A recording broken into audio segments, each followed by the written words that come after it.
नमस्कार दोस्तों, आप सभी का बहुत बहुत स्वागत है अनअकैडमी में। सभी को नमस्कार, सभी का बहुत बहुत स्वागत है।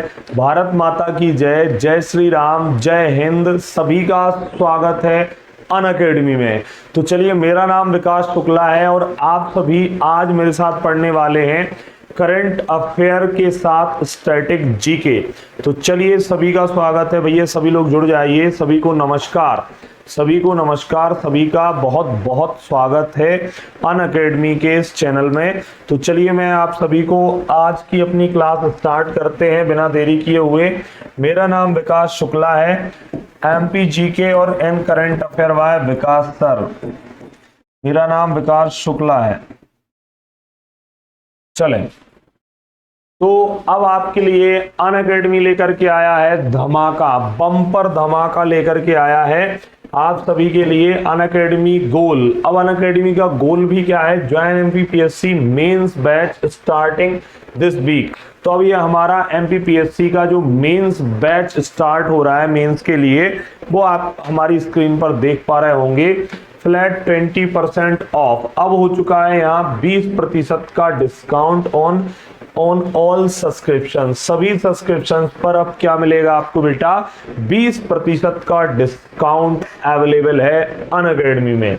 तो चलिए, ये ऑफर कब से कब तक है? ये ऑफर 22 से 26 मई तक ही ऑफर ये है, 22 से 26 मई, ठीक है ना। ये ऑफर चलेगा हमारा, जो कि 5 दिन के लगभग है।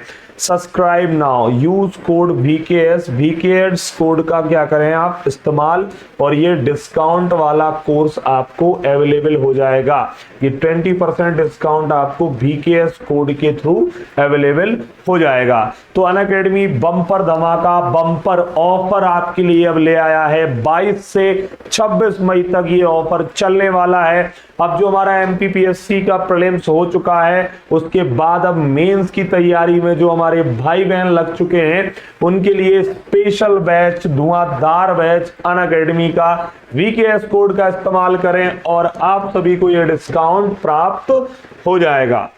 चलिए, ये हमारा लक्ष्य बैच है। लक्ष्य बैच, यहाँ पर लक्ष्य batch MP police and SI का 2023 से ये बैच है, कंप्लीट बैच, और 26 अप्रैल 2023 को ये स्टार्ट हुआ है। 4,999 इसकी फीस थी, अब हो चुकी है 1,599। ये कोड आपको, जो डिस्काउंटेड कोर्स मिलेगा, वो VKS कोड आप लगाएं और ये डिस्काउंटेड कोर्स आपको मिल जाएगा। तो भैया सभी को नमस्कार, जो जुड़ चुके हैं एक बार लाइक जरूर करें सेशन को, आपके अपने सेशन को। चलिए, लाइक कर दीजिए एक बार और शेयर करते चलिए दोस्तों के साथ। तो ये लक्ष्य बैच, वो अभी मैंने आपको एमपीपीएससी मेंस का बैच बताया है, ये हमारा अब एमपी पुलिस और SI का ये बैच है, जो कंप्लीट बैच आपको मिलेगा। ये हमारा प्रगति बैच देख रहे होंगे आप, जो हमारे भाई बहन वर्ग 1 की तैयारी कर रहे हैं, घर बैठे तैयारी करना चाहते हैं, तो ये टारगेटेड बैच है। एमपी टेट वर्ग 1 के लिए विस्तृत बैच, हिंदी और इंग्लिश मीडियम में ये अवेलेबल है। 3 मंथ का ये पूरा बैच है। स्टार्ट डेट 8 मई, मतलब 8 मई से ये हमारा बैच स्टार्ट है। संघर्ष से सफलता तक, संघर्ष से सफलता तक यहाँ आपको हम साथ खड़े रहेंगे। एमपी टेट, तो ये वर्ग 1 के लिए सुनहरा मौका है। चलिए, Vijay Path mega foundation batch for MPPSC prelims and mains 2022-23। तो ये है बेहद काम का। अगर आप फाउंडेशन बैच लेना चाहते हैं तो विजय पथ से को ज्वाइन करें। ये इंडिया के टॉप एजुकेटर्स आपको पढ़ा रहे हैं, ठीक है। चलिए, यहाँ पर इसका ड्यूरेशन 8 मंथ का है, Hindi and English medium both ये मिल जाएगा। 6 अप्रैल से हाल ही में ये स्टार्ट हुआ है। यूज कोड VKS कोड का इस्तेमाल करें और आपको ये डिस्काउंटेड रेट का कोर्स हमारा मिल जाएगा।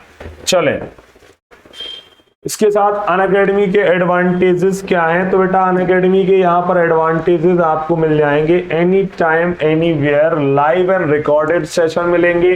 अगर कोई बैच 2-4-5 दिन आगे भी हो गया तो आपको इजीली कवर हो जाएगा, समझ आ जाएगा, क्योंकि अनअकैडमी देता है सारे ऑनलाइन जितनी भी सुविधाएं वो सब मिलेंगी अनअकैडमी पर। एनी टाइम एनी वेयर, कहीं से भी किसी भी समय आप लाइव और रिकॉर्डेड सेशंस को हमारे ले सकते हैं। Opportunity to learn from the best educators, तो आप बेस्ट एजुकेटर्स इंडिया के, यहाँ किसी को भी नहीं लिया जाता कि बस अनअकैडमी में पढ़ाने लगे, ऐसा नहीं होता। बहुत सारी चीज़ों के बाद रिव्यू, इंटरव्यू सब कुछ होता है, हर चीज़ देखी जाती है, फिर आपको यहाँ पर इंडिया के टॉप एजुकेटर्स से पढ़वाया जाता है। Get access to best multiple correspondence course, structured pedagogy, events like workshop, strategy, master classes यहाँ पे मिल जाएंगी, unlimited courses, be the host yourself, study material in PDF format मिल जाएगा बेटा आपको, multiple live doubt clearing session भी यहाँ अवेलेबल हो जाएंगे। तो चलिए अब हम स्टार्ट कर रहे हैं अपना सेशन। चलें, नमस्कार सभी लोगों को, नमस्कार जो जुड़ चुके हैं। पहला क्वेश्चन आपकी स्क्रीन पर ये रहा, हाल ही में किस वर्ष 2023, हाल ही में किस वर्ष 2023 का लता दीनानाथ मंगेशकर पुरस्कार दिया गया है? सुनिधि चौहान, AR रहमान, आशा भोसले, उदित नारायण। तो फटाफट से आंसर लगाएं, आपके पास है 15 सेकंड। चलिए जल्दी से आंसर लगा दीजिए और फिर हम आगे बढ़ते हैं। बहुत बढ़िया, सभी प्यारे भाई बहनों का स्वागत है अनअकैडमी में। सुनिधि चौहान, AR रहमान, आशा भोसले, उदित नारायण। तो देखिए, इस लता दीनानाथ मंगेशकर अवार्ड की स्थापना कब हुई थी? इसकी स्थापना हुई थी सर 2022 में प्रथम। अरे सर ये तो 1980 में हुई थी ना जी? नहीं, वह सम्मान दूसरा है, मैं वो भी बता दूंगा। प्रथम किसको दिया गया है? आदरणीय प्रधानमंत्री मोदी जी को दिया गया है 2022 का। 2023 का यहाँ पर किसे लता दीनानाथ मंगेशकर अवार्ड दिया गया है? ये दूसरी बार दिया गया है, द्वितीय। तो ये है इनकी बहन आशा भोसले। आशा भोसले को ये दूसरा दिया गया है हाल ही में। ठीक है बेटा, तो यहाँ पर सही उत्तर क्या होगा? आशा भोसले जी, सी इज राइट आंसर। तो सर वो लता मंगेशकर सम्मान क्या है? चलो हम बता देते हैं आपको। राष्ट्रीय लता मंगेशकर सम्मान, ये लता दीनानाथ मंगेशकर अवार्ड है, राष्ट्रीय लता मंगेशकर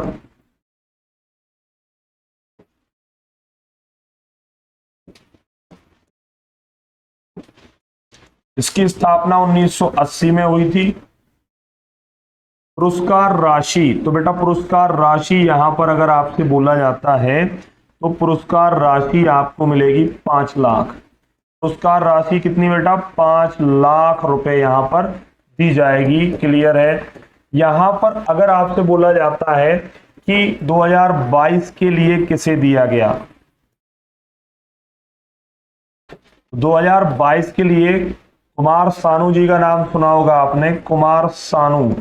कुमार सानू को अभी लेटेस्ट वाला लता मंगेशकर सम्मान दिया गया है। सॉरी 1980 लिख दिया मैंने, क्षमा करें, 84 भैया, ये बिग अपडेट, इसको थोड़ा सा करेक्ट करें, 84 है, ठीक है। 1984 में इसकी स्थापना करी गई थी। क्षमा करें भैया, क्षमा करें, वो तानसेन सम्मान दिमाग में चल रहा था इसलिए 1980 लिख गया। बाकी ये चीजें सब कुछ सही हैं। तो सी इज राइट आंसर, सी उसका सही उत्तर बेटा हो जाएगा। क्या होगा? सी इज राइट आंसर। ठीक है ना? बोलो हाँ या ना। चलिए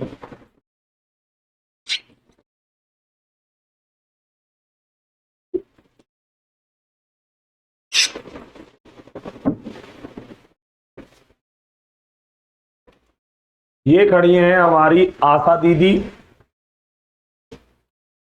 हाँ, विश्व प्रतिवर्ष दुनिया भर में विश्व यकृत दिवस किस तारीख को मनाया जाता है? यकृत या लीवर डे बोलना है आपको, क्या लीवर डे? तो बताएं लीवर डे कब मनाया जाता है? 17 अप्रैल को, 19 अप्रैल को, 21 अप्रैल को, 23 अप्रैल को। तो देखिए ये है लीवर डे और ये 19 अप्रैल को मनाया जाता है। कब मनाया जाता है बेटा? 19 अप्रैल को। हाल ही में आपको पता है कि 14 अप्रैल को क्या मनाई गई है? 14 अप्रैल को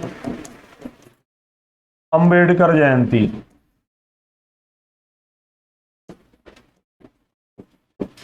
अंबेडकर जयंती की अगर मैं बात करूं तो इनका जन्म, अंबेडकर जी का पूरा नाम क्या है? भीमराव, डॉक्टर भीमराव रामाजी अंबेडकर पूरा नाम है इनका। इनका बेटा जन्म कब और कहां हुआ? महू इंदौर में इनका जन्म हुआ है। महू इंदौर में इनका बेटा जन्म हुआ है।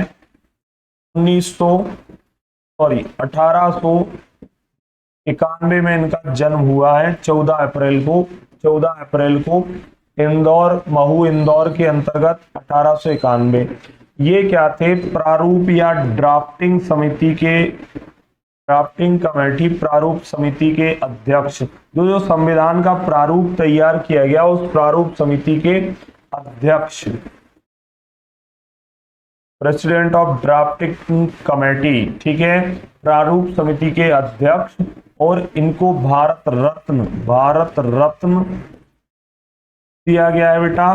भारत रत्न जन्म के पूरे 99 साल बाद इनको दिया गया है भारत रत्न दिया गया, ठीक है।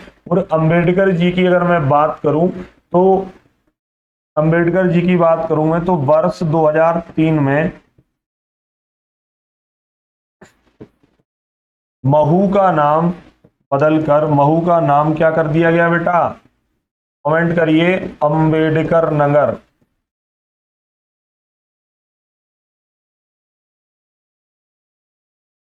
महू का नया नाम क्या कर दिया गया है? अंबेडकर नगर। अंबेडकर नगर के नाम से अब महू को जाना जाएगा।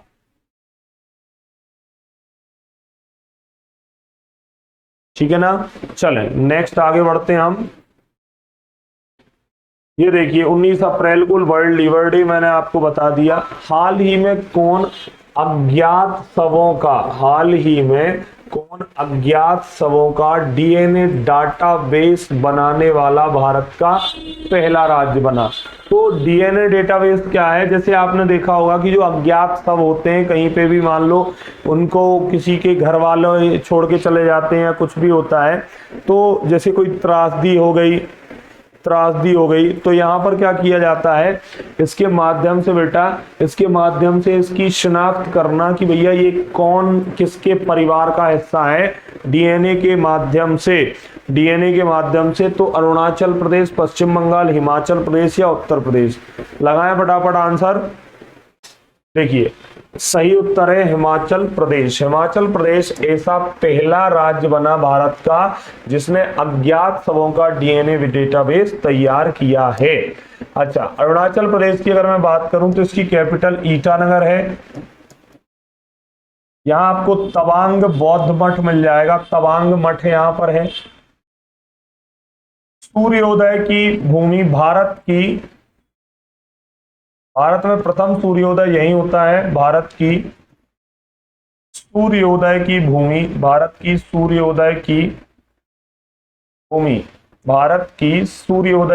है ये बेटा, ठीक है। और भारत का सबसे पूर्वी बिंदु भी यहीं पर है। भारत का सबसे पूर्वी बिंदु क्या है? किबिथु या बलांगू, अरुणाचल प्रदेश। किबिथु या फिर उसको बलांगू भी कहते हैं, किबिथु बलांगू अरुणाचल प्रदेश, ठीक है। अरुणाचला प्रदेश भारत की सूर्योदय की भूमि, भारत का सबसे पूर्वी बिंदु इसी के अंतर्गत है।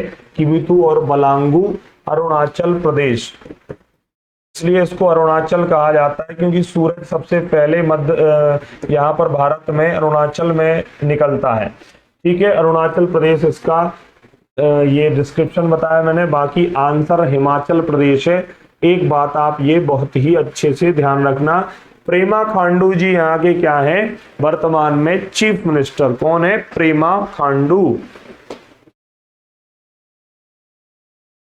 कौन है बेटा? प्रेमा खांडू जी। ये देखिए, डीएनए डेटाबेस बनाया जाएगा जिससे परिवार वालों को पहचानने में मदद करी जाएगी। प्रतिवर्ष दुनिया भर में विश्व धरोहर दिवस, तो प्रतिवर्ष दुनिया भर में विश्व धरोहर दिवस किस तारीख को मनाया जाता है? तो दुनिया भर में विश्व धरोहर दिवस बेटा किस तारीख को मनाया जाता है? 15 अप्रैल, 18 अप्रैल, 19 अप्रैल या 21 अप्रैल? तो बताएं जल्दी से इसका सही उत्तर। आपके पास है 10 से 15 सेकंड।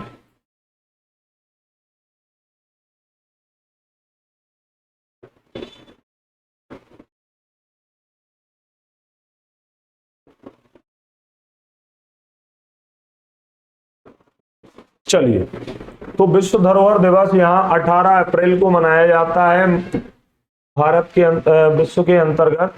अगर मैं बात करूं तो इसको विश्व धरोहरों को यूनेस्को संजोता है। यूनेस्को, यूनेस्को का फुल फॉर्म मैंने कई बार बताया आपको, United Nations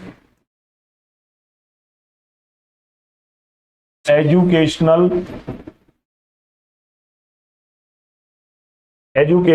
scientific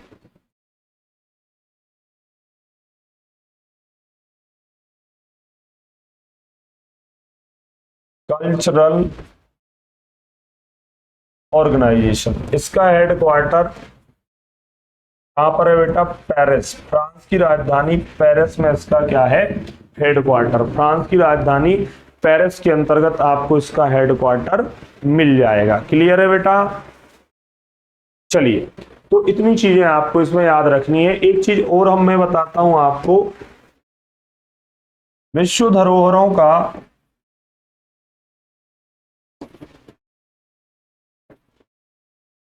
world heritage का मध्य प्रदेश में उप क्षेत्रीय सम्मेलन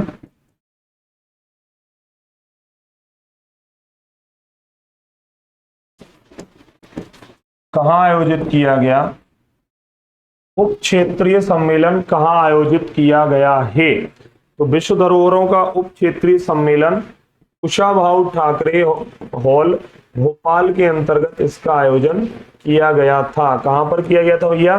कुशाभाऊ ठाकरे हॉल के अंतर्गत किया गया था, कुशाभाऊ ठाकरे हॉल में। ठीक है, चलिए, वर्ल्ड हेरिटेज डे, विश्व धरोहर दिवस। हाल ही में मध्य प्रदेश में नवकरणीय ऊर्जा नीति किस वर्ष लाई गई है? तो हाल ही में नवकरणीय ऊर्जा नीति 2020, 2021, 2022 या 2023? बताएं फटाफट। इसके अलावा आपको पता होगा कि स्टार्टअप नीति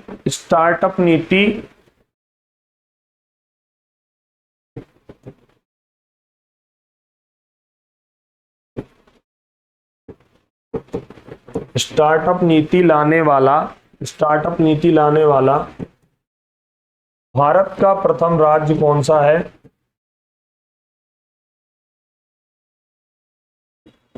तो वह राज्य है बेटा मध्य प्रदेश, एमपी है। ठीक है, एमपी है बेटा। और अगर आपसे यहां बोला जाए स्टार्टअप नीति मध्य प्रदेश कब लाया है?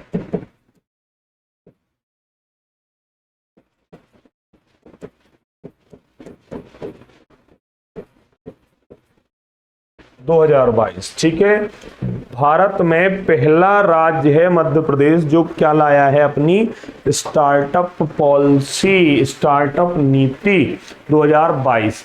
अच्छा, सोलर एनर्जी पॉलिसी कब आई थी मध्य प्रदेश में? सोलर एनर्जी पॉलिसी, सौर ऊर्जा नीति, सोलर एनर्जी पॉलिसी बेटा जो आई थी मध्य प्रदेश में वह सर 2012 में आई थी। जी हाँ, 2012। कब आई थी बेटा? 2012। ठीक है, तो यहाँ नवकरणीय ऊर्जा नीति कब आई थी? रिन्यूएबल सोर्स कौन कौन से हैं? एग्जाम्पल के अंदर कौन कौन से आते हैं? तो सौर ऊर्जा, जिससे हमें कोई भी क्षय नहीं होता, सौर ऊर्जा, पवन ऊर्जा, ठीक है, सौर ऊर्जा, पवन ऊर्जा, इनसे हमें किसी भी प्रकार का कोई भी नुकसान या खतरा या क्षय नहीं होता है। ठीक है, और यह पॉलिसी कब आई थी हमारी? 2022 के अंतर्गत। सी इज राइट आंसर, सी इसका सही उत्तर हो जाएगा। किस जिले का विश्वविद्यालय, किस जिले के विश्वविद्यालय का नाम बदलकर, किस जिले के विश्वविद्यालय का नाम बदलकर राजा शंकर शाह विश्वविद्यालय कर दिया गया? अब ये राजा शंकर शाह कौन थे? तो गोंड वंश के शासक थे। इनका एक पुत्र था, उसका नाम था रघुनाथ शाह, और ये मंडला के आसपास, ये गढ़ा मंडला के थे दोनों लोग। इनको अंग्रेजों ने तोप में बांधकर उड़ा दिया था, परंतु यहाँ पर जिस जिले का विश्वविद्यालय है, जिसका नाम छिंदवाड़ा जिले के विश्वविद्यालय का नाम राजा शंकर शाह के नाम पर रख दिया गया है। ठीक है, शंकर शाह जी के नाम पर नामकरण कर दिया गया है। निम्न में से किस जिले में पान की खेती सर्वाधिक होती है? तो पान की खेती बताना बेटा आपको। नंबर 7, पान की खेती कहां पर होती है निम्न में से? क्या छतरपुर, क्या झाबुआ, क्या रतलाम, या फिर भिंड में होती है? पान बताइए अब फटाफट से। पान की खेती कहां पर फेमस है? पान, कहां का पान? तो देखो, छतरपुर का पान देश की शान। छतरपुर का गढ़ी मलहरा, महाराजपुर, ये पान की खेती के लिए काफी प्रसिद्ध या फेमस हैं। गढ़ी मलहरा व महाराजपुर। ठीक है, अब इसमें और भी आपसे अगर पूछा जाता है तो कटनी, बिलहरी का पान,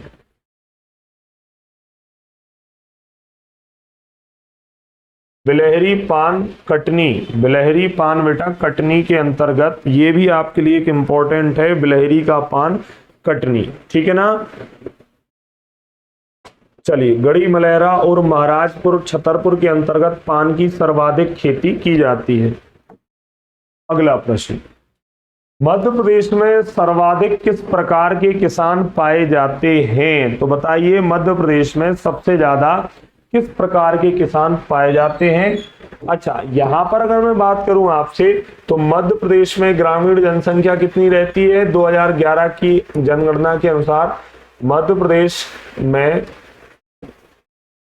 72.40% लोग क्या हैं? ग्रामीण रहते हैं। यहाँ पर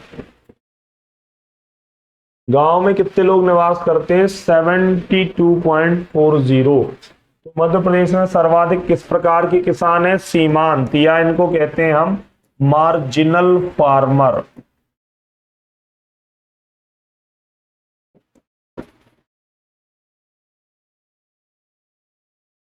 इनको मार्जिनल फार्मर कहते हैं।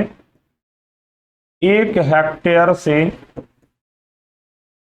अधिक, 1 हेक्टेयर से ऐसे किसान कौन से होते हैं? सीमांत, जिनकी सीमा अंततः छोर में है जमीन के मामले में, ऐसा याद कर लेना। 1 हेक्टेयर से कम भूमि वाले किसान।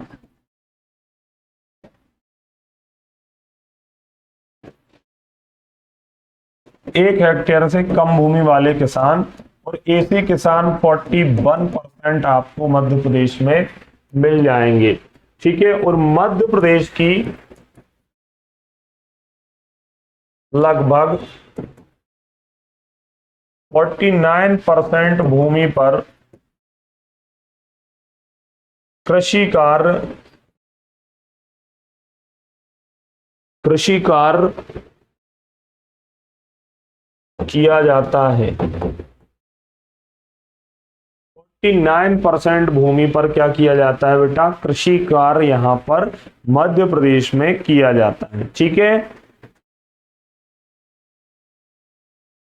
प्रतिवर्ष दुनिया भर में विश्व हीमोफीलिया दिवस किस तारीख को मनाया जाता है?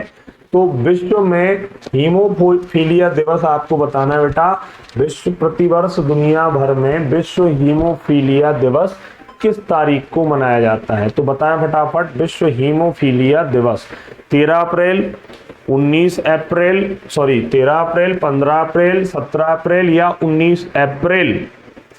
तो बताएं फटाफट, जल्दी से आंसर लगाएं इसका।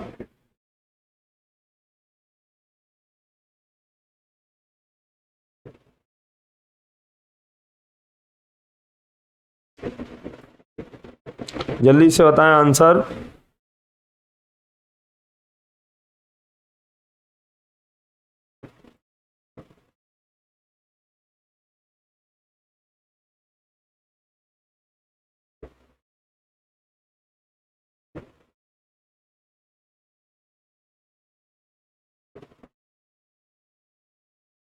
चलें,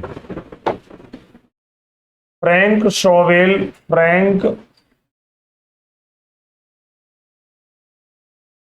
शोवेल के जन्म दिवस पर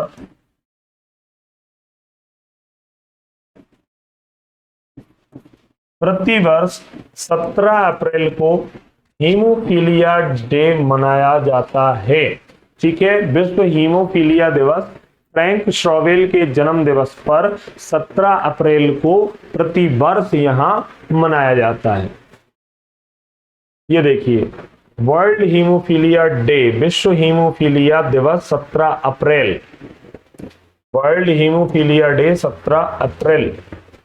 किस शहर में भारत का पहला 3D प्रिंटेड पोस्ट ऑफिस खोला जा रहा है? चलिए बताएं फटाफट, किस शहर में 3D प्रिंटेड पोस्ट ऑफिस? तब तक मैं आपको इसरो और DRDO बता देता हूं, आंसर लगाइए। इसरो का फुल फॉर्म क्या है? Indian space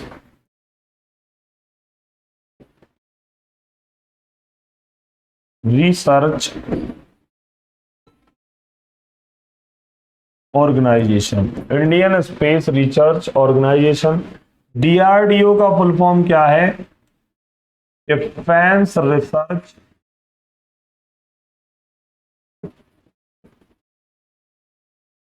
development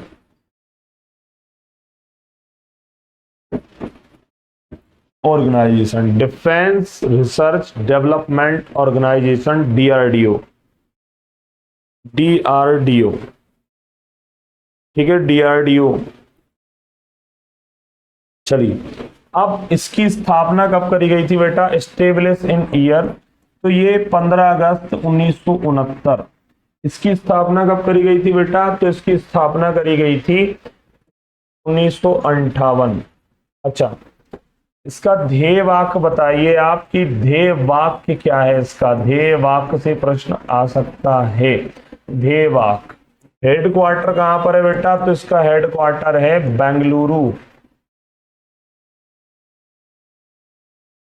Bengaluru. इसका हेडक्वार्टर कहां पे है बेटा? इसका हेडक्वार्टर, तो इसका हेडक्वार्टर है न्यू दिल्ली। अच्छा, इसका भी ध्येय वाक्य क्या है?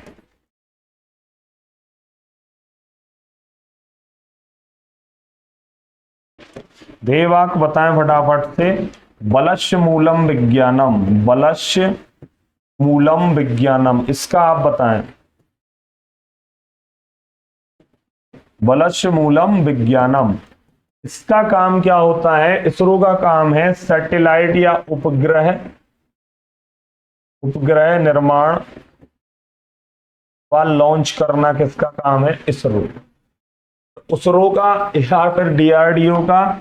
ये क्या बनाता है बेटा? मिसाइल का परीक्षण और निर्माण, मिसाइल निर्माण व परीक्षण इसके द्वारा किया जाता है, DRDO। ठीक है, इसरो और DRDO दोनों मैंने आपको एक सेपरेट स्क्रीन में बता दिए। 3D printing post office Bengaluru में खोला गया। हाल ही में नाद प्रभु केम्पेगौड़ा, नाद प्रभु केम्पेगौड़ा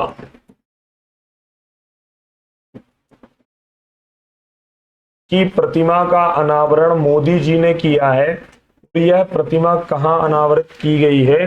तो यह बेंगलुरु कर्नाटका। तो हाल ही में आप सभी को पता है कि कर्नाटक के नए सीएम कौन बन चुके हैं? तो नए सीएम कर्नाटका के बन चुके हैं सिद्धारमैया। कांग्रेस गवर्नमेंट के थ्रू यह क्या बने हैं बेटा? सीएम साहब। कौन? सिद्धारमैया। क्लियर है ना? तो ये स्क्रीनशॉट ले लो, आप लेना हो आपको। अच्छा, ध्येय वाक्य बताइए इसरो का।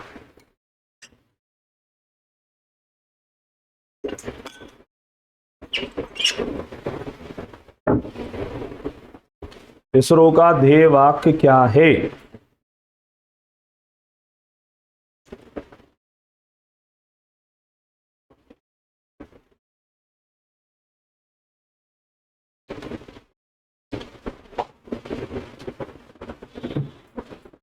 नेक्स्ट प्रश्न, ये देखिए आदरणीय प्रधानमंत्री मोदी जी, जिन्होंने भारत के 3D printing post office, printed post office का क्या किया है बेटा? यहाँ पर उद्घाटन किया है, नींव रखी है। ठीक है ना? चलें, भारतीय विज्ञान संस्थान कहाँ स्थित है? तो भारतीय विज्ञान संस्थान बताइए। भारतीय विषाणु विज्ञान संस्थान, तब तक मैं बताता हूं आपको, तब तक आप उसका आंसर लगाएं। तो भारतीय विज्ञान संस्थान कहां पर स्थित है? बेंगलुरु कर्नाटका, चेन्नई तमिलनाडु, लखनऊ उत्तर प्रदेश या मुंबई महाराष्ट्र? बताएं जल्दी से आंसर। चलें, भारतीय विषाणु विज्ञान संस्थान कहां पर है? तो ये आपको मिलेगा बेटा पुणे महाराष्ट्र में।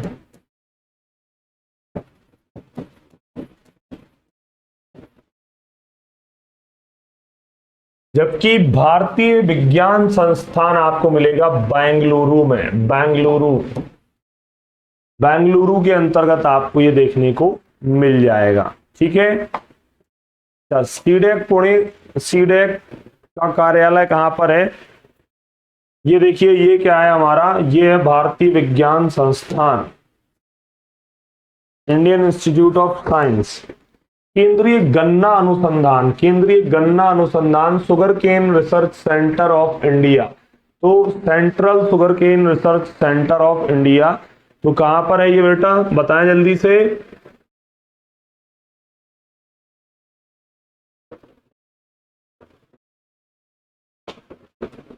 केंद्रीय गन्ना अनुसंधान संस्थान, तो केंद्रीय गन्ना अनुसंधान संस्थान है लखनऊ उत्तर प्रदेश। ए राइट आंसर, लखनऊ उत्तर प्रदेश में ये आपको देखने को मिल जाएगा। अच्छा, आपसे बोल दिया जाए कि चावल अनुसंधान केंद्र कहाँ है भारत में? चावल अनुसंधान केंद्र, rice research centre of India, तो ये कहाँ मिलेगा भैया? ये मिलेगा आपको कटक उड़ीसा। कटक उड़ीसा में आपको ये मिल जाएगा। नेक्स्ट, भारतीय गन्ना अनुसंधान संस्थान लखनऊ। राष्ट्रीय ध्वज की लंबाई चौड़ाई का अनुपात क्या है? तो राष्ट्रीय ध्वज जो हमारा है, जिसको बारंबार प्रणाम है, इसकी लंबाई और चौड़ाई का अनुपात, लंबाई अनुपाते चौड़ाई, लेंथ रेस टू ब्रेथ बताना है अब आपको। कितना होता है? तो क्या 2:3 है, क्या 4:2 है, या फिर से 4:2 लिख गया, क्षमा करें। तो इसका सही उत्तर है, आपको भी पता है कि 2:3 का अनुपात है इसमें, 2:3। तो भारत के राष्ट्रीय झंडे में लेंथ ये है, लेंथ, तो लेंथ छोटी होती है, ब्रेथ ज्यादा है। ठीक है, और केसरिया रंग जो है हमारी शौर्य और वीरता का प्रतीक है, जबकि सफेद शांति का प्रतीक है, और ग्रीनरी या हरे भरे वृक्षारोपण या फिर पर्यावरण से संबंधित है, हरियाली से संबंधित। राष्ट्रीय पक्षी मोर का वैज्ञानिक नाम क्या है?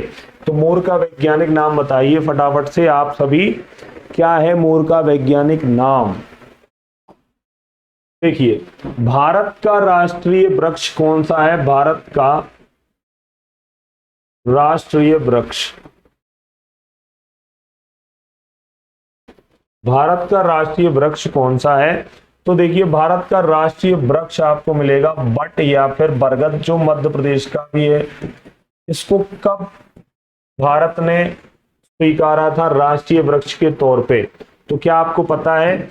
1950 में, 1950 में यहां पर बरगद, जिसका नाम क्या है? फाइकस बेंगेलेंसिस, ये मध्य प्रदेश का भी है, फाइकस बेंगेलेंसिस। अच्छा, मध्य प्रदेश ने कब इसको अपनाया था?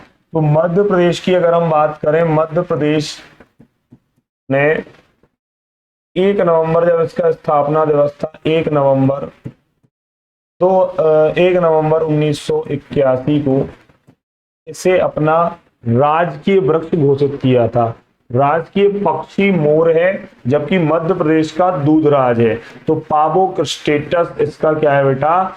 वैज्ञानिक नाम है, जो कि मोर कहलाता है। हमारा राष्ट्रीय पक्षी, राष्ट्रीय पक्षी मोर है हमारा, मोर। ठीक है ना, राष्ट्रीय पक्षी मोर। ये देखिए, मोर का वैज्ञानिक नाम क्या है? तो पावोक्रिस्टेटस। संविधान सभा ने संवैधानिक रूप से हिंदी को राजभाषा कब घोषित किया? हिंदी तो मातृभाषा है। एक्चुअल में अगर शुद्ध हिंदी, हिंदी को कैसे लिखा जाता है एकदम शुद्ध रूप? तो ये है हिंदी का शुद्ध रूप है, हिंदी को ऐसे लिखा जाता है। संविधान सभा ने संवैधानिक रूप से, अगर आपसे बोला जाता है बेटा यहां पर कि विश्व हिंदी दिवस कब मनाया जाता है? विश्व हिंदी दिवस,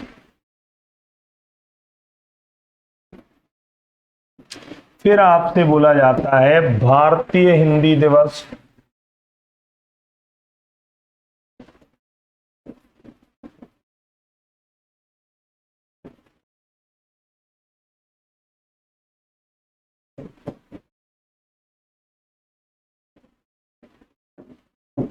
बताएं फटाफट से। अच्छा, इसका आंसर लगाएं, तब तक मैं बता देता हूं। विश्व हिंदी दिवस 10 जनवरी को प्रत्येक वर्ष मनाया जाता है। कब? 10 जनवरी। भारतीय हिंदी दिवस 14 सितंबर को मनाया जाता है। ये आता रहता है, काफी अच्छा क्वेश्चन है ये। अच्छा, विश्व हिंदी दिवस 10 जनवरी को क्यों मनाया जाता है? क्योंकि विश्व हिंदी सम्मेलन, विश्व हिंदी सम्मेलन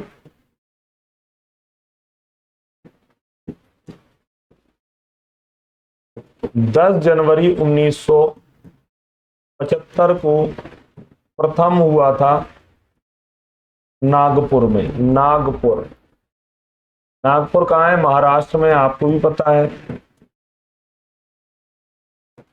नागपुर महाराष्ट्र में। ठीक है, 10 जनवरी को। अच्छा, यहां पर 10वां विश्व हिंदी सम्मेलन, ये तो था प्रथम। अब आपसे 10वां विश्व हिंदी सम्मेलन पूछे तो आप क्या बोलोगे? भोपाल, भोपाल में 2015 में। वर्तमान कहां हुआ है अभी विश्व हिंदी सम्मेलन? तो ये फिजी, फिजी देश के अंतर्गत हुआ है, अगर आपको पता हो। फरवरी के समथिंग, फरवरी में ये फिजी में आयोजित किया गया है। तो ये तो थी विश्व हिंदी दिवस और उससे संबंधित सम्मेलन की जानकारी। विश्व भारतीय हिंदी दिवस की अगर मैं आपको यहाँ बात करूं तो देखिए, यहाँ पर आपको बोलना है कि, अच्छा इसका आंसर आपने लगा दिया, क्या है? 14 सितंबर 1949। ए इज राइट आंसर। जबकि भारतीय हिंदी दिवस कब मनाया जाता है? 14 सितंबर। ठीक है, यहां पर हमने क्या किया था? इस दिन हिंदी को राजभाषा, ना कि राष्ट्रीय भाषा, हमारी राष्ट्रीय भाषा कोई भी नहीं है, जबकि राजकीय भाषा हमारी कामकाजी भाषा क्या है? मातृभाषा हिंदी। ठीक है, अगला प्रश्न, भारत की सर्वोच्च चोटी कौन सी है? तो चलिए, दुनिया की सर्वोच्च चोटी कौन सी है?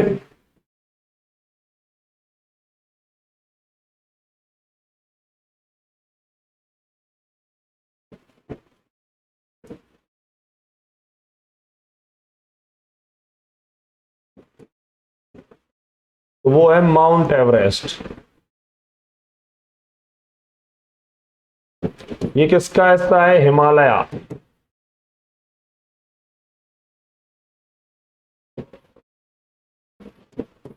हिमालय। अच्छा, इसमें ये अभी कहां पर है? तो ये अभी नेपाल के अंतर्गत है, नेपाल। नेपाल में इसका नाम है सागर माथा। क्या था बेटा, यहां पर जहां पर आज हिमालय है वहां पर टेथिस सागर हुआ करता था। कौन सा सागर? टेथिस सागर। कहा जाता है कि दो पृथ्वी के भूखंड आपस में एक दूसरे की ओर चले आ रहे थे, बीच में ये क्या था? समुद्र पानी भरा था, टेथिस सागर। तो यहां पर क्या होता है कि दोनों भूखंड एक दूसरे की ओर चले आ रहे थे कुछ इस तरीके से। जब इनमें टकराव होता है तो क्या होता है कि ये दो प्लेट्स एक के ऊपर एक प्लेट्स चढ़ती गई और यहां पर क्या? पहाड़ या पर्वत का निर्माण हो गया। ठीक है। हिमालय को नवीन बलित पर्वत, न्यू फोल्डेड माउंटेन कहा जाता है, नवीन बलित पर्वत।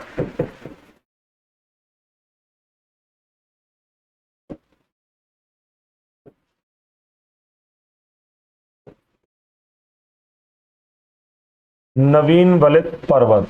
ठीक है ना। यहां पर अगर बेटा आपसे फिर बोला जाता है, यहां पर अगर आपसे फिर बोला जाता है कि भारत की सर्वोच्च ऊंची चोटी कौन सी है भारत की, तो 100% आपका आंसर होना चाहिए K2 Godwin Austen. K2 Godwin Austen Bharat की सर्वोच्च चोटी है जो आज पीओके में पड़ती है, लेकिन वो हमारा अभिन्न अंग है। हमारे, हम उसके लिए जान भी दे देंगे कि नहीं। भारत का अभिन्न अंग है पीओके, और पीओके में ये कंचनजंगा तो पड़ती है सिक्किम में, कंचनजंगा सिक्किम में है। ये दूसरी सबसे ऊंची चोटी आप बोल सकते हो सिक्किम। ठीक है। बाकी हमारी जो सर्वोच्च ऊंची चोटी है वो K2 गॉडविन ऑस्टिन, जो आज पीओके में पड़ती है। कहां? पाक ऑक्यूपाइड कश्मीर, पीओके, पाक अधिकृत कश्मीर में ये आपको मिलेगी। ठीक है। नेक्स्ट, ये देखिए कितना सुंदर सा सनराइज पॉइंट बोल सकते हैं इसको, सनसेट तो नहीं बोलेंगे, सूर्योदय हो रहा है। और सूर्योदय की भूमि मैंने आपको भारत की बता दी। दुनिया में सूर्योदय की भूमि कौन सी है? जापान, आपको पता होगा, जापान और मध्य प्रदेश। और मध्य प्रदेश में तो आपका आंसर क्या होगा? सिंगरौली, है ना। सिंगरौली यहां हो जाएगा आंसर। ठीक है। मध्य प्रदेश का सर्वप्रथम बायोमेथेनेशन कारखाना, बायोमेथेनेशन कारखाना आप बताना है आपको, इसका उद्घाटन कहां किया गया है? मध्य प्रदेश में बायोमेथेनेशन कारखाना का उद्घाटन कहां किया गया है? बताएं भैया जल्दी से।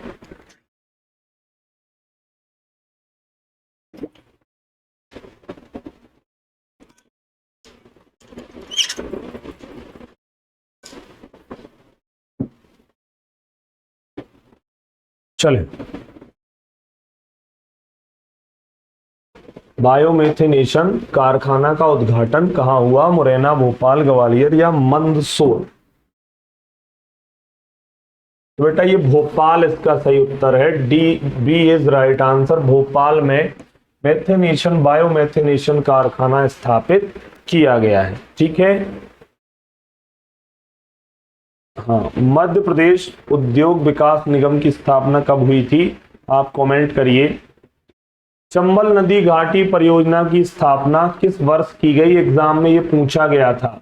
चलिए बताइए। अगर मैं पूछूं आपसे कि भारत की प्रथम नदी घाटी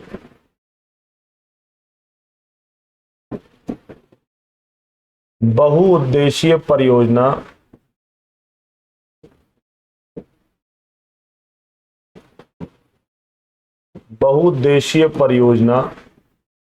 जिसकी स्थापना 1948 में हुई, 1948 में हुई बेटा, इसमें अगर मैं बात करूं तो कौन सी है? अब नाम बताना है आपको। तो ये देखिए, दामोदर नदी घाटी परियोजना। अच्छा, दामोदर नदी को पश्चिम बंगाल का शोक कहते हैं। क्या कहते हैं? शोक कहते हैं। ठीक है, पश्चिम बंगाल का शोक है ये। कोशी रिवर को बिहार का शोक कहते हैं। कोशी नदी को किसका शोक कहते हैं बेटा? बिहार का शोक किसे कहते हैं? कोशी नदी को। ठीक है, चले। यहां पर ये क्या है? ये मध्य प्रदेश की पहली नदी घाटी परियोजना है। मध्य प्रदेश की प्रथम नदी घाटी परियोजना, मध्य प्रदेश की प्रथम नदी घाटी परियोजना 1970-71 में स्थापित हुई, 1960-61 में, 1953-54 में, 1972-73। तो यहां पर सही उत्तर है 1953-54 के अंतर्गत। 1953-54 के अंतर्गत चंबल नदी घाटी परियोजना की स्थापना कहां पर की गई थी? तो मेनली ये पहला बांध, इसमें प्रथम बांध कौन सा बनाया गया था? प्रथम बांध। तो इसमें प्रथम बांध गांधी सागर बांध चंबल मंदसौर, गांधी सागर बांध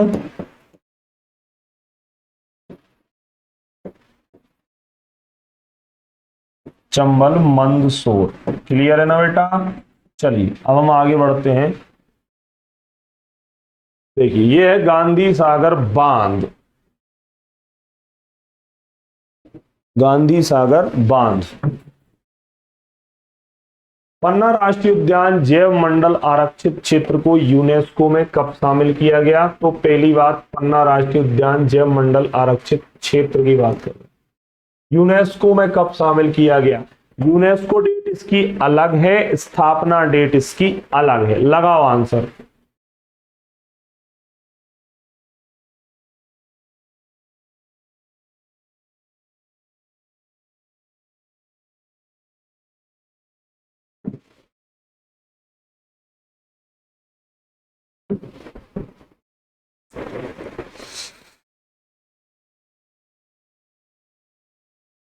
लगाइए बेटा आंसर।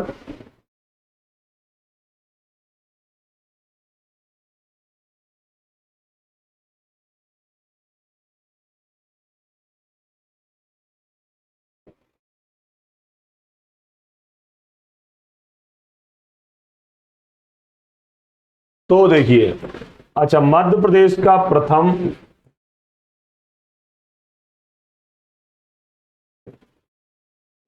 जैव मंडल आरक्षित क्षेत्र या बायोस्फीयर रिजर्व। अच्छा, मैं एक साथ सब बता देता हूं आपको।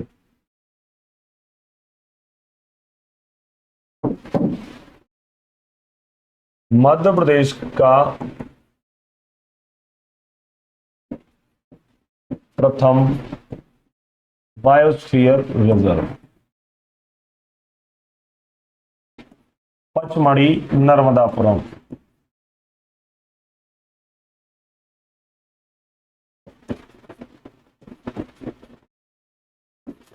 कब स्थापित किया गया? 1999। यूनेस्को में कब शामिल किया गया है बेटा इसको? यूनेस्को में जो शामिल किया गया है इसको, वह किया गया था 2009। ठीक है।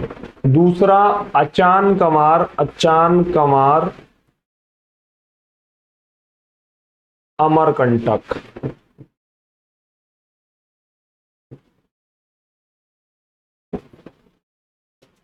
ठीक है, अचान कमार अमरकंटक मणि, मणि बोल रहा हूं मैं, अनूपपुर। क्षमा करें भैया। स्थापना कब हुई इसकी? 2005। यूनेस्को में इसको कब शामिल किया गया? यूनेस्को 2012। ठीक है। यहां पर तीसरा जो है हमारा वह है पन्ना बायोस्फीयर रिजर्व। पन्ना बायोस्फीयर रिजर्व की अगर हम बेटा बात करें तो ये कहा? जिला पन्ना। ठीक है सर। स्थापना कब हुई इसकी? इसकी स्थापना बेटा हुई थी, कब करी गई थी इसकी स्थापना? 2011। यूनेस्को में ये बायोस्फीयर रिजर्व कब शामिल हुआ? यूनेस्को। तो ये है इसका आंसर 2020 सही उत्तर है। ठीक है, राष्ट्रीय उद्यान पन्ना राष्ट्रीय उद्यान जैव मंडल आरक्षित क्षेत्र यूनेस्को में जो शामिल हुआ है 2020। D is right answer, D इसका सही उत्तर हो जाएगा। ठीक है ना।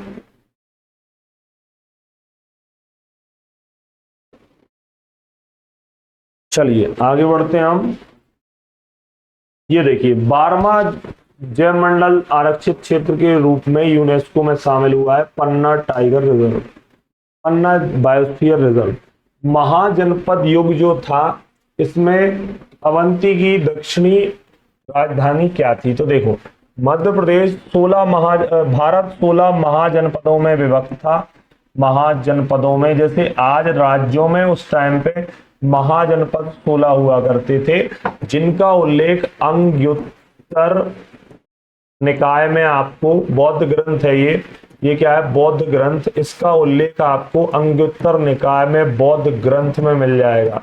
इसमें बौद्ध ग्रंथ में इसका उल्लेख मिलेगा 16 महाजनपदों का। इन 16 में से 2 हमारे मध्य प्रदेश में हुआ करते थे। कितने? 2 एमपी में पढ़ते थे। कौन कौन से? 2 एमपी में। एक तो हमारा पढ़ता था कौन सा? एक बेटा पढ़ता था हमारा चेदी महाजनपद, जिसकी राजधानी सुक्तिमती थी। सुक्तिमती, जिसकी राजधानी सुक्तिमती हुआ करती थी। दूसरा था हमारा, मध्य प्रदेश में 2 ही थे, दूसरा था अवंती। ये बड़ा महाजनपद था, इसकी 2 राजधानियां हुआ करती थी। एक थी उत्तरी उज्जैन थी, और दक्षिणी कौन सी थी बेटा? दक्षिणी हमारी जो थी वह थी यहाँ पर, दक्षिणी जो थी हमारी वह आपको मिलेगी महेश्वर या माहिष्मती। तो ये 2 राजधानियां थी। अब पूछा क्या गया है इसमें? दक्षिणी राजधानी। तो दक्षिणी राजधानी सी इज राइट आंसर। जो आज महेश्वर खरगोन है, ठीक है, महेश्वर, सी इज राइट आंसर। क्लियर है ये बात? बोलो हाँ या ना। चलिए ये देखिए 16 महाजनपद हैं, इसमें से अवंती और चेदी कहां थे? मध्य प्रदेश में। कप्तान खुर्शीद को निम्न में से कौन से स्थान का खोज एवं विकास का श्रेय जाता है? तो जेम्स खुर्शीद थे ये, जेम्स खुर्शीद पॉइंट मध्य प्रदेश में कहां पर है?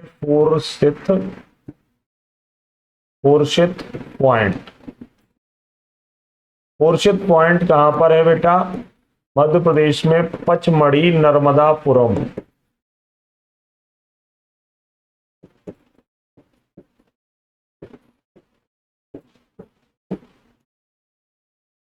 पचमढ़ी नर्मदापुरम। तो ये किससे जाता है? इसके विकास का श्रेय मांडू, पचमढ़ी, ओरछा। दोबारा पचमढ़ी लिख गया यार, कोई बात नहीं, पचमढ़ी। ठीक है, पचमढ़ी। ठीक है, पचमढ़ी का प्राचीन नाम पांचालगढ़ था। ये सतपुड़ा की वादियों में है। तो ये सुंदर सी फोटो आप अपनी स्क्रीन पर देख सकते हैं। ये किन वादियों में है? तो ये सुंदर वादियां आपको सतपुड़ा के आसपास फैली हुई मिल जाएंगी। ठीक है ना। चलिए आगे बढ़ते हैं हम। अब भोज वेटलैंड को रामसर साइट कब घोषित किया गया? भोज वेटलैंड को रामसर साइट। तो देखिए ये रामसर साइट है क्या? तो वेटलैंड या इसको आर्द्र भूमि भी कहते हैं। ये ऐसे क्षेत्र होते हैं जहां पर नमी पाई जाती है। अगर जमीन में नमी नहीं होगी तो ये पृथ्वी सूख जाएगी, इसलिए इनका रहना जरूरी होता है। तो इनको संरक्षण या बचाने के लिए 2 फरवरी 1971 को ईरान के रामसर एक स्थान है, रामसर स्थान पर क्या हुआ था? यहाँ पर सम्मेलन करा गया था। कन्वेंशन हुआ था। इसमें कहा गया कि आर्द्र भूमियों को बचाओ। इसी वजह से 2 फरवरी को प्रतिवर्ष क्या मनाया जाता है? प्रतिवर्ष आर्द्र भूमि दिवस। मध्य प्रदेश में कितनी आर्द्र भूमियां हैं? तो मध्य प्रदेश में जो आर्द्र भूमियां हैं, मध्य प्रदेश में, एमपी में आर्द्र भूमि कितनी हो गई है अब? तो अब हो चुकी हैं सर 4। कौन कौन सी? एक तो हो गई है बड़ी झील या भोज वेटलैंड,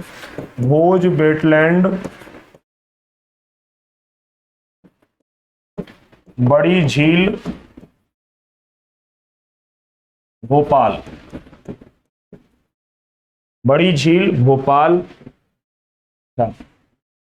एक तो ये हो गया, दूसरा सिरपुर तालाब,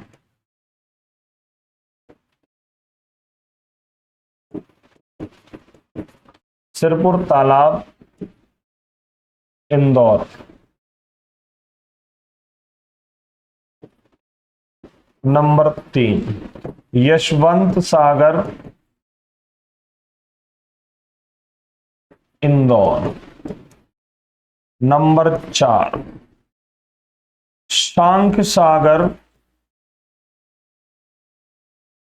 शांख सागर झील शिवपुरी। तो अब ये 4 हो चुके हैं, ये 3 2022, ये 1 2002। कब स्थापित करा गया था? Option B option is right answer. 2002 में भोज वेटलैंड को रामसर साइट घोषित किया गया था।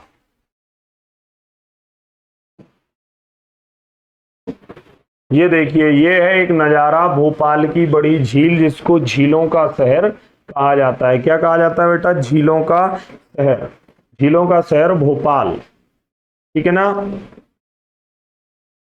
बोलो हाँ या ना। चलिए,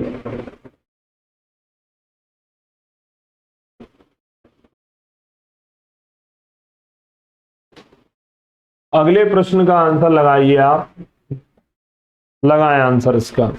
मध्य प्रदेश में शिक्षा का अधिकार अधिनियम कब लागू किया गया? मध्य प्रदेश में शिक्षा का अधिकार अधिनियम, तो शिक्षा का right to education act, right to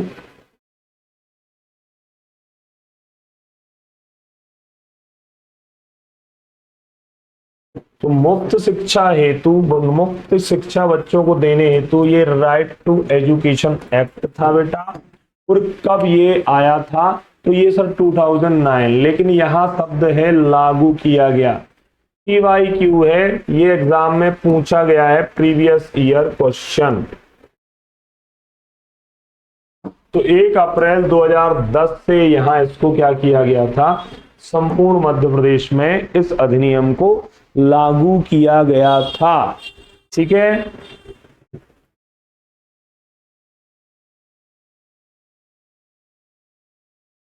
बहुत बढ़िया। सभी लोग एक बार लाइक जरूर करें, सेशन को लाइक कर दें, आपकी अपनी क्लास को लाइक जरूर करें, आप क्लास को।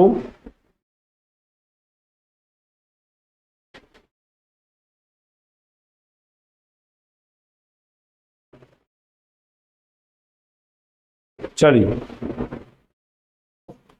ये देखिए, शिक्षा का अधिकार अधिनियम 2009 में आया था। RTE, right to education act 2009। लेकिन क्वेश्चन लागू पूछा गया था, इसलिए आंसर 1 अप्रैल 2010 सही है। मध्य प्रदेश पाठ्य पुस्तक निगम, तो मध्य प्रदेश में जो पाठ्य पुस्तक निगम था, इसकी स्थापना कब की गई? मध्य प्रदेश में राजीव गांधी शिक्षा मिशन 1994 में लाया गया था। आपने बुक्स में लिखा हुआ देखा होगा, राजीव गांधी शिक्षा मिशन। यहां आपको मध्य प्रदेश पाठ्य पुस्तक निगम की स्थापना वर्ष बताना है, तो बताएं जल्दी से क्या होने वाला है यहां सही उत्तर? 1965, 1972, 1974, 1968। बताएं भैया।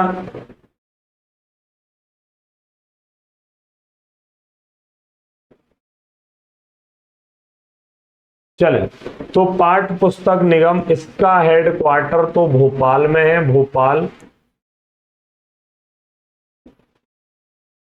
MP बोर्ड का भी हेडक्वार्टर कहां है? MP बोर्ड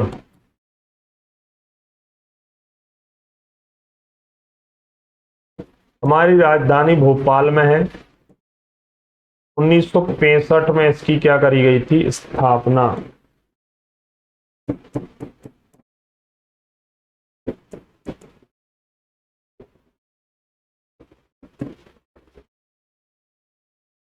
ये देखिए मध्य प्रदेश पाठ्य पुस्तक निगम और बीच में ये मोर बना हुआ है। क्या बना हुआ है बेटा? मोर।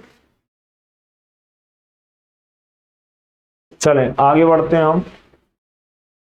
मध्य प्रदेश में जबलपुर में सुगम लाइब्रेरी किस वर्ष स्थापित की गई? तो मध्य प्रदेश के जबलपुर की बात हो रही है। जबलपुर में सुगम लाइब्रेरी किस वर्ष स्थापित की गई थी? अब इसका आंसर आपको देना है। ये क्या है? दृष्टिहीन लोगों के लिए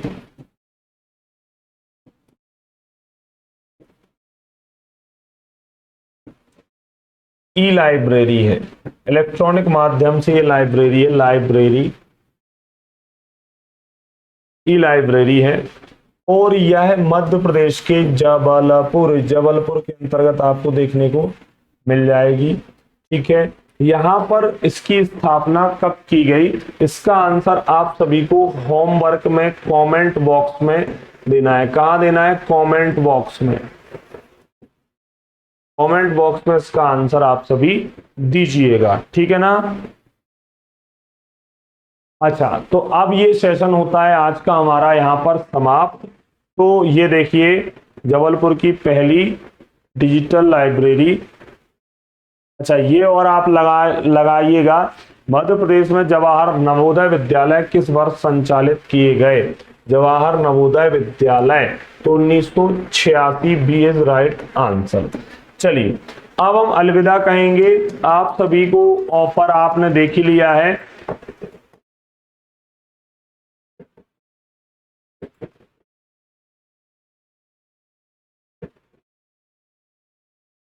ये 20% का ऑफ चल रहा है अनअकैडमी में अभी फिलहाल में, और इसकी लास्ट डेट 22 से 26 मई तक ये चल रहा है।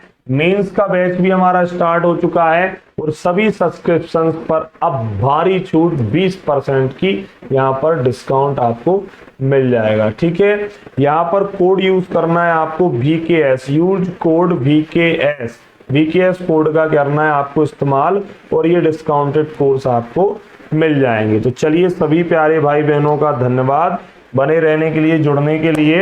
अब हम मिलते हैं नेक्स्ट लेक्चर में। अपना ध्यान रखें और कोड मेरा VKS है। तो चलिए धन्यवाद। जय हिंद, जय भारत।